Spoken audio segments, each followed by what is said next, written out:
Hi, everybody. Welcome to Horsepower Heritage. I'm Maurice Merrick, and greetings to all of you listening from places like Catonsville, Maryland, Valrico, Florida, Oakland, California, Managua, Nicaragua, Recife, Brazil, and Surrey, England. Thanks for joining me, and, I think I've finally recovered from the chaos of Monterey Car Week, which is always a whirlwind of activity, but wow, what a great year it was. And, after a week of seeing such mind-blowing cars and talking with so many great people, I always have a hard time with re-entry, but anyway, I'm back in the saddle, and today I've got a great story for you. And actually, we haven't done a storytelling episode for a while now because I've been busy with a lot of terrific guests over the last few months. But I really like to bring you these short documentary pieces. I hope you enjoy them. It's like theater of the mind, right? And they're fun to put together. By the way, the show has hit 75 episodes now, and before you know it, we're going to be at 100. And it's all because of you. So I think we need to celebrate that, and the occasion deserves a special guest. And I want you to help me decide who that could be. So send me your suggestions. You can reach me on Instagram at Horsepower Heritage, or go to horsepowerheritage.com, click on the contact button there, and send me a message. And if your suggestion turns out to be the special guest for episode 100, I will reward you handsomely. I'm not quite sure how I'm going to do that yet, but it could be merch, which is in the works, or maybe a gift certificate to Model Citizen Diecast. But it's going to be cool whatever it is, so send in those suggestions and don't wait around because it might take me some planning. And also, don't forget to leave me a 5-star rating and a quick review if you haven't done that yet. It really helps grow the show. All right, well, today I've got the story of a guy that I think is kind of an unsung hero of American automotive design. But during his career, he helped pull 2 car companies back from the brink of failure and look toward the future. His name was Virgil Exner, and he had the forward look. And that's coming up right after this. This episode of Horsepower Heritage is sponsored by Model Citizen Diecast. No matter what's in your garage, you can fit all your automotive heroes on a shelf.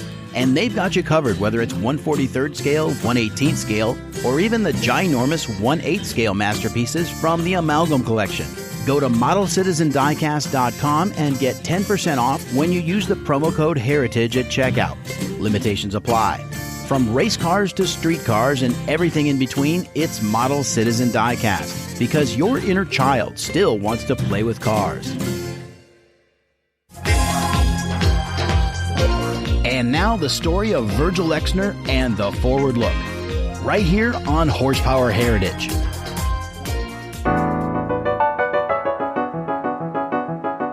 In 1909, the American car industry was in its infancy. The Ford Model T had just been introduced, General Motors was newly formed, and Studebaker was known mostly for its horse-drawn wagons. Hundreds of car makers like Knox, Winton, and Stanley would vanish from the scene in the years to come.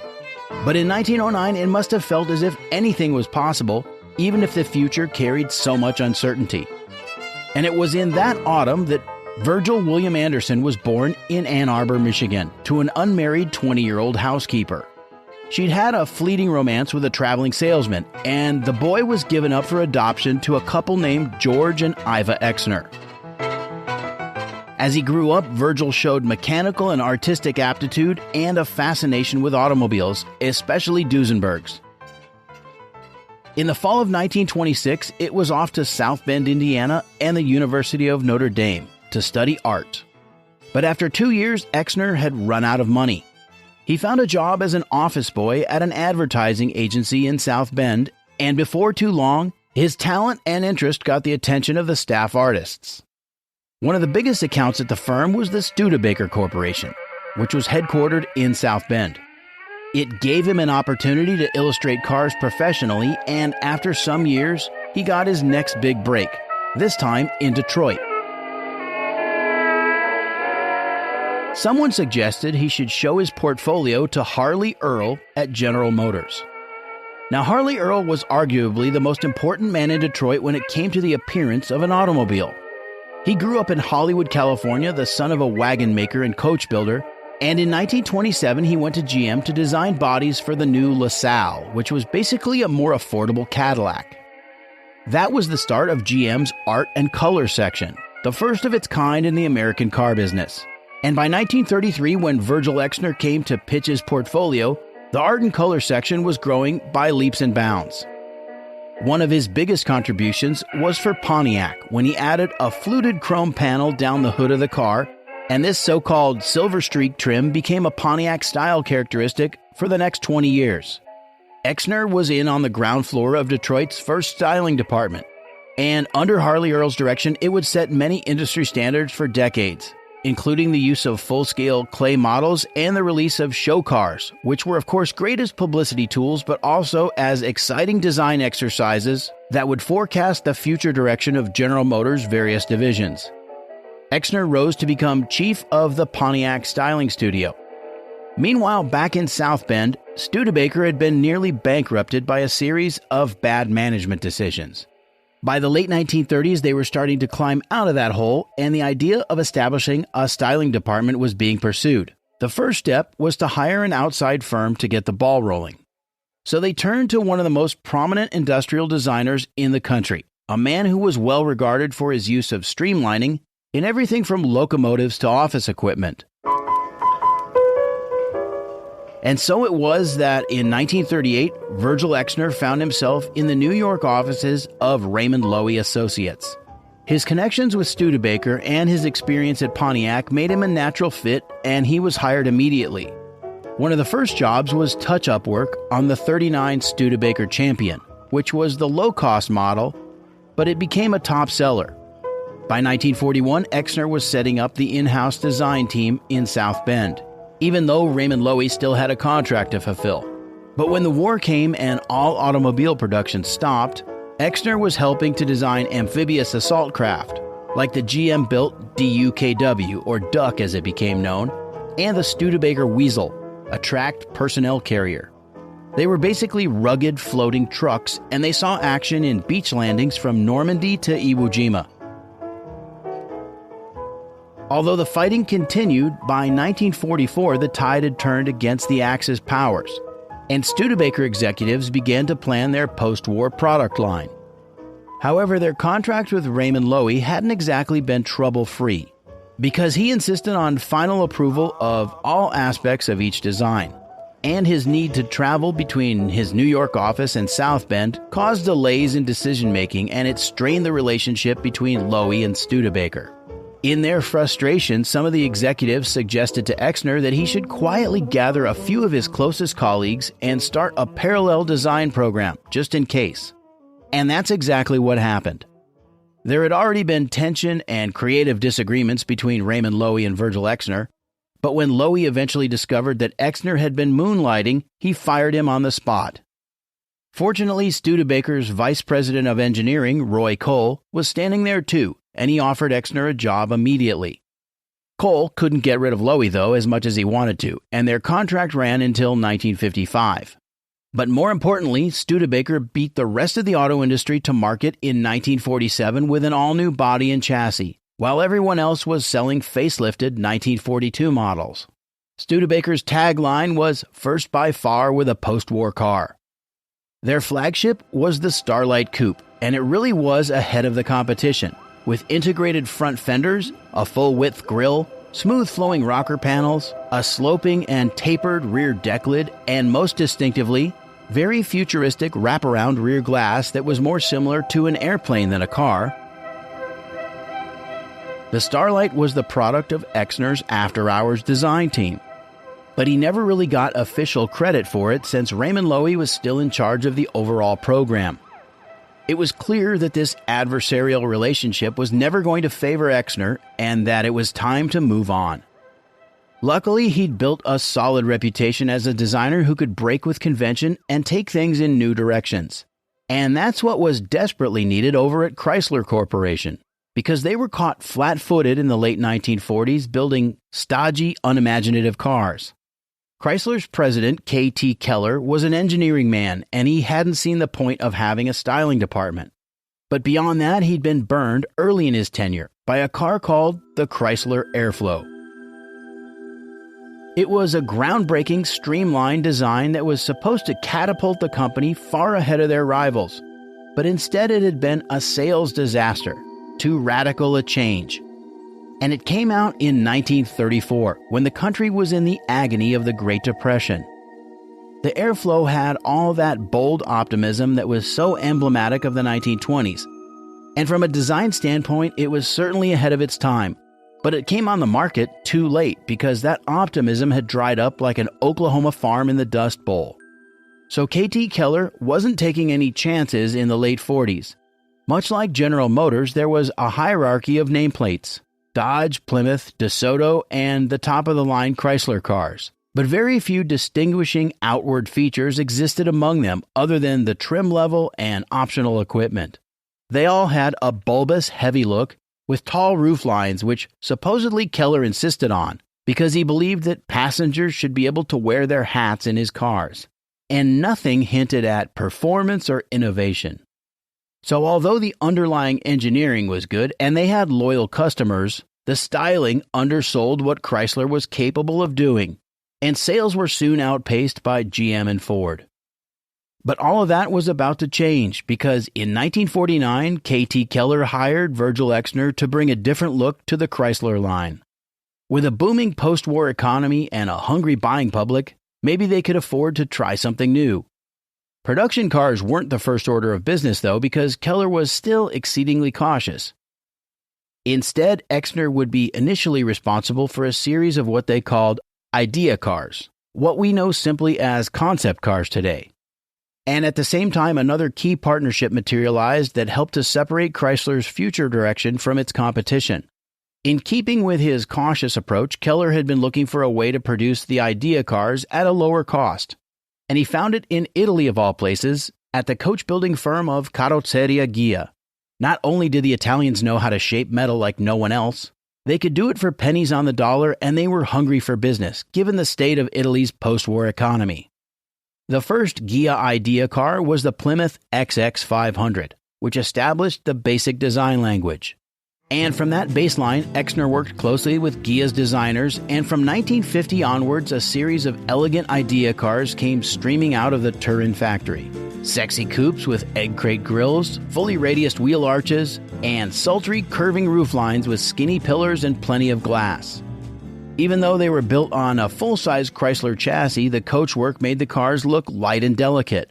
And the performance matched the looks too, because in 1950, Chrysler released the revolutionary Hemi V8. During World War II, they'd experimented with an inline, liquid-cooled, inverted V16 aircraft engine that incorporated hemispherical combustion chambers, which weren't anything new, but most car makers didn't bother with Hemi heads, mainly due to more complex engineering and manufacturing and naturally added expense. For most buyers, a flathead engine would do just fine. The combustion chambers and piston crown in a Hemi head are dome-shaped, and the intake and exhaust valves are set at a steeper angle, and they're also much bigger.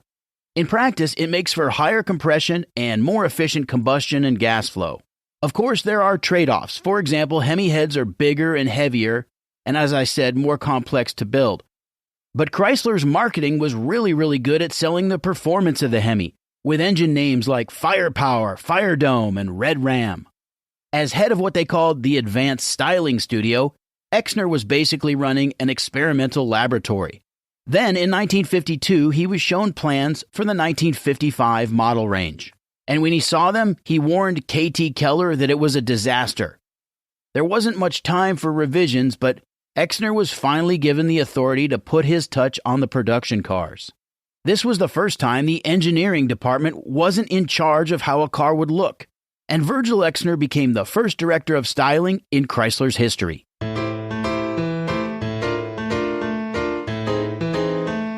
Everything he'd learned 20 years earlier in the GM Art and Color section now became a reality at Chrysler. At 44 years old, Exner cut a striking figure, tall and slim, always impeccably dressed, with a distinctive wave in his manicured silver hair. He looked more like a movie star than a Detroit man, and Chrysler executives put him up front as the face of the company. In 18 months, his team worked furiously to spice up the 55 lineup, using a Ghia idea car called the K310 as their initial inspiration. As his team worked their way through the range, each car was a big departure from the old look, lower, leaner, and sleeker in every dimension. Even the entry-level Plymouth offered a lot of style for the money. And not a moment too soon, because Chrysler lost nearly $1 billion in 1954, badly trailing GM and Ford. Smaller car makers were sinking fast. Hudson and Nash joined forces to become the American Motors Corporation. Kaiser Frazer quit building passenger cars and merged with Willys Overland to build Jeeps. And Packard, one of the greatest names in automotive history, made a last-ditch effort to stay in the game when they bought Studebaker, not fully aware of that company's own dire financial straits. The once prestigious Packard nameplate wouldn't survive the decade, building a measly 2,600 cars in 1958. But the 1955 Chrysler Corporation lineup hit the jackpot with modern looks and performance, and Madison Avenue had the marketing to match. Chrysler's longtime advertising agency, McCann Erickson, came up with 3 words in a modern typeface that seemed to say it all: the forward look. Look to the forward look. Everything about it is brand new. All the country took to the forward look, and so by Jiminy will you. Together with a stylized double boomerang logo, that simple phrase announced to the world that the future was here. All you had to do was visit your Chrysler dealer. And starting in 1955, the Imperial was now its own line of luxury cars, big and imposing. The car that was most like the Ghia Idea cars, with radiused wheel wells, a split egg crate grille, and gun sight taillights, going head-to-head with Cadillac and Lincoln. It all added up to a record year for the company, with $3.5 billion in sales. And Virgil Exner was just getting started. The 1955 cars introduced ever-so-subtle tail fins, which weren't the first in the industry, but they would soon be the boldest. The tail fin first appeared on the 1948 Cadillac. Credit usually goes to Harley Earl, but it should really go to one of his designers, Franklin Quick Hershey. His inspiration was the Lockheed P-38 Lightning fighter plane, with its twin-boom tail. And if you look at a 48 Cadillac, the profile is the same as the Lightning, from the rear fenders back. Frank Hershey later went to Ford, where he designed the first Thunderbird. Anyway, the tail fin was a styling cue that genuinely fascinated Exner. And for him, it wasn't just a fashion trend. He was convinced that a dart or wedge profile was the most efficient shape, building on the streamlining that had been popular in the 1930s. Working with the engineers at Ghia in Turin, they conducted a series of wind tunnel tests with scale models at speeds up to 200 miles per hour. And full-size testing was done on the bank track at Chrysler's Chelsea Proving Grounds in Michigan. The conclusion was that tail fins improved lateral stability, and Exner was optimistic about benefits in performance and fuel economy as well. Horsepower Heritage will be back right after this. Hey, if you're enjoying this episode on Virgil Exner and the Forward Look, then you'll enjoy my episode on Chrysler's turbine cars. Check out the Horsepower Heritage back catalog from June 2nd, 2021. And now back to the show. Virgil Exner's Forward Look cars grew ever more audacious. Follow the leaders. Follow the leaders in every town and city who agree that the Chrysler Corporation cars are styled right. They're styled way ahead of all other cars. Follow the leaders. Follow the leaders who go for the fins of the forward-look cars. Fins that mean easier handling, greater stability, as well as the look of motion. That's right, motion. Follow the leaders.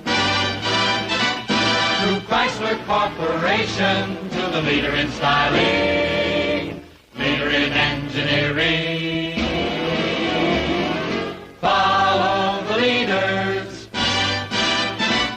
Through Chrysler Corporation, the forward look.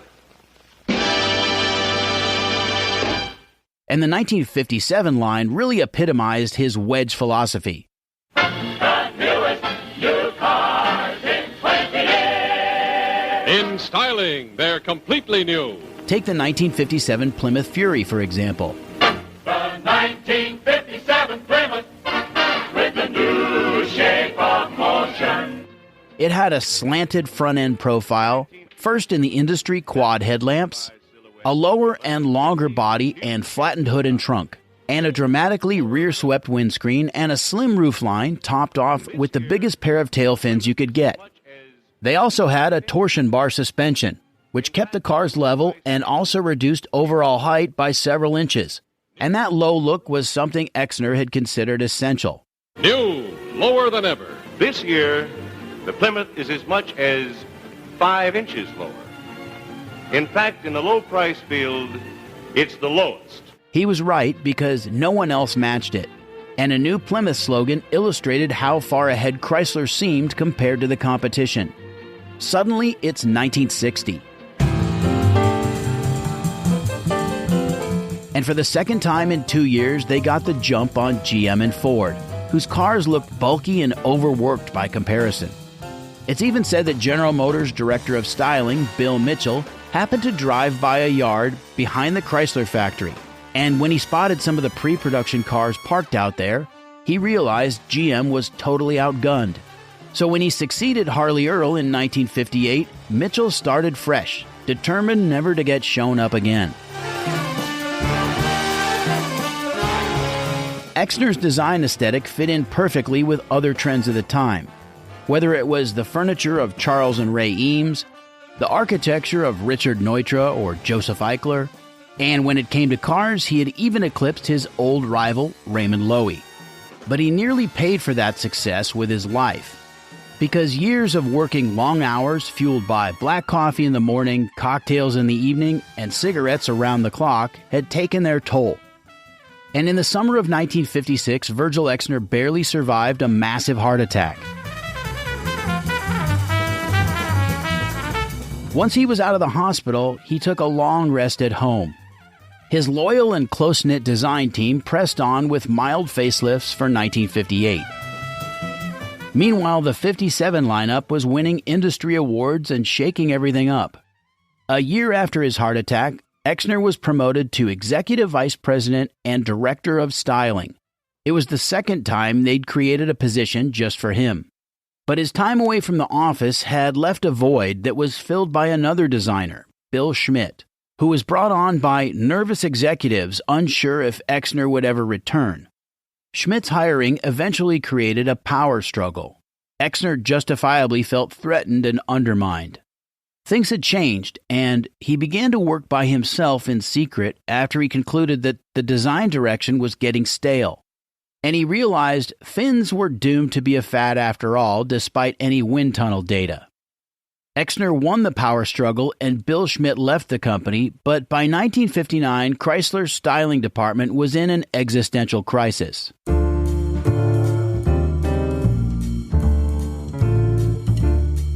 And the success of the 1957 line wasn't repeated. Exner wanted to find a new paradigm, but it was hard to make a clean break from the tail fins. And it's clear that he wrestled with a way to stay ahead of the competition. All of these factors, combined with his poor health and just plain exhaustion, caused the styling department to lose its cohesion and sense of direction. The styling got downright bizarre, as if the entire team had been drinking magic mushroom tea. Suddenly, the cars had horizontal fins, weird headlight configurations, and funky sculpting. By 1961, Chrysler's fortunes had fallen and sales were poor. Exner was put out to pasture, replaced by Elwood Engel, who came over from Ford and had designed the four-seat Thunderbird in 1958 and the slab-sided 1961 Lincoln Continental, both of which were a big success. After leaving Chrysler, Exner opened his own design firm, working on powerboats and concept cars, especially a few attempted revivals of great names like Bugatti, Duesenberg, and Stutz. But times had changed dramatically. The car industry had entered another conservative period, and no one was taking any chances. And Exner's sensibilities, if anything, had gotten wilder, not more reserved. It might have been out of a sinking sense of desperation, but whatever the reason, his approach was drastically out of favor by the mid-1960s. Virgil Exner never really regained his health. He had advanced heart disease after years of chain smoking, and in December of 1973 he died after suffering a massive cerebral aneurysm. He was 64 years old. Exner's legacy was basically on the shelf for several decades. But with the mercy of time and distance, it's clear that he made a dramatic impact on American car design in the critical decade of the 1950s.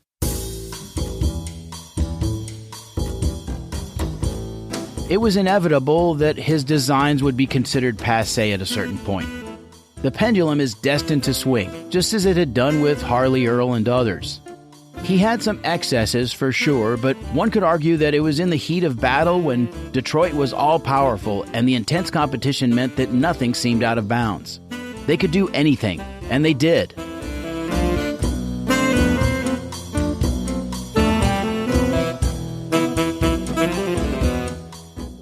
That's all for this episode of Horsepower Heritage.